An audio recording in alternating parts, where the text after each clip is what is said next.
Alright, yeah, so this will be part one of a couple part series on recapping my long 1 month journey from Iowa to Denver, Vegas, LA, SF, LA, SF, LA, Las Vegas, Denver, Kansas, Iowa. That's main stops on it.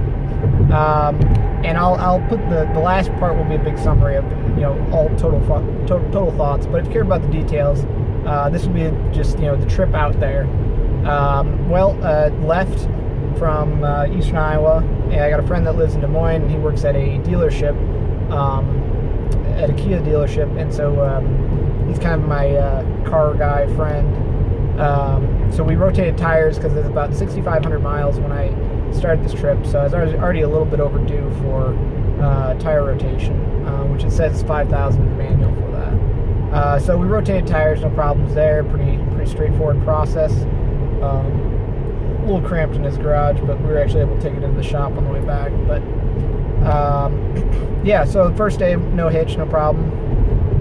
Then second day was from Des Moines to Denver, and the first supercharger I stopped at, I think, it was the second one because I had to top up before I left Des Moines. But when I stopped at the second one in Nebraska, my AC stopped working. And that's usually not that big of a deal for an internal combustion engine. You just roll down the windows. Well, the problem is with supercharging, they use the air conditioner to cool the batteries cool enough that they can actually charge them fast enough that you can get a quick charge. So without the AC on a hot day, battery charge time goes from about 20 minutes to, and of course, it's like 93 out too that day. It goes from about 20 to 25 minutes to like 50 to an hour and 20 minutes to get the same level of charge. So cooling is really important, and what really sucks when you don't have air conditioning.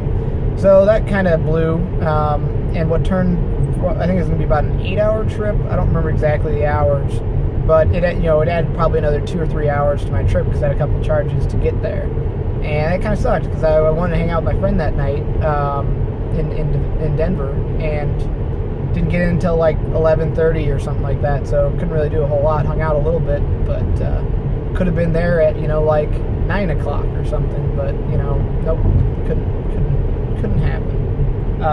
Because already with the Tesla, it's already slower to get from point A to point B. Because it's just, you have to charge, and even if you're speeding, it's still going to take you more time if you're driving all day. So for a huge amount of mileage, not the best in terms of getting there on time, especially when your supercharger doesn't work. So I got into town, and then when I was in Denver, I got up the next morning, and then AC started working again, so that's weird. But I still got a lot of miles to go on this trip. I barely put 1,000 some in, and ended up doing 7,200. So kind of like, well, I'm going to take it anyway.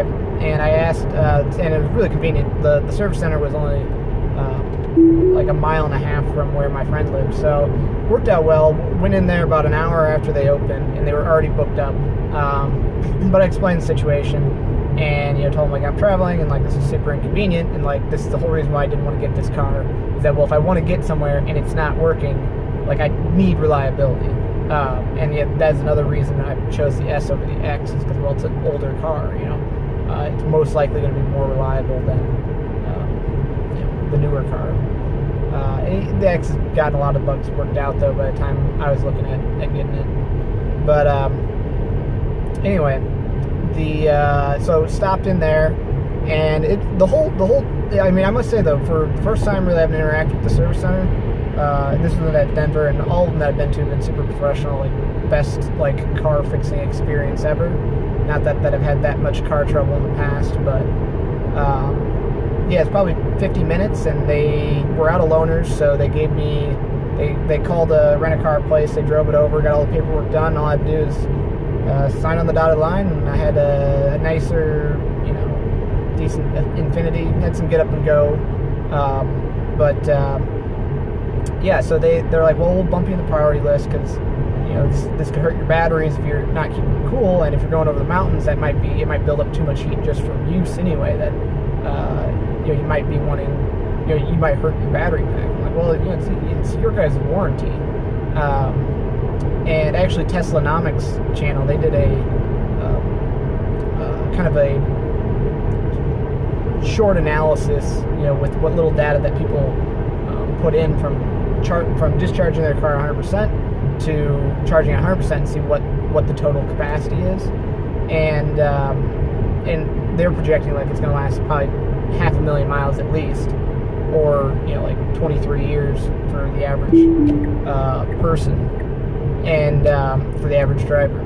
So, like, I guess, maybe that whole, like, well, it's your warranty, I don't care mentality might not have been the best idea, because, like, well, they'll probably hurt it, but it'll probably still be outside of warranty by the time the pack goes bad. So, that probably wasn't helping anything. But, anyway, they ended up, it was some bad contacts on, the connector just was not making good connection for the compressor pressure sensors. So they bent the contacts back, and they're like, well, it should hold. But you probably should replace the whole wiring harness. I'm like, okay, well, how long did that take? Like, well, we don't have the part, and it'd probably take 2 days. I'm like, okay, not going to work. But he's like, well, if you're staying in LA for a while, you should be able to get, they might be able to help you out. It's like, okay, well, I'll try that. Of course, it's LA, so it's the largest service center, but they're super backed up as well. And they said, when I got there, they said essentially, yeah, it's going to take too long to get the part in. It's going to probably take too long to fix. So just do it when you get home. But either way, yeah, so I got the car back the next day. And they pretty much said, yeah, well, we'll hope it holds. And if not, there's service centers all over the place, so you can always stop. But, yeah, so that was the trip to Denver. And that was probably the most eventful stuff for the first bit at least. But I'll finish, keep doing more of these videos for recaps and whatnot.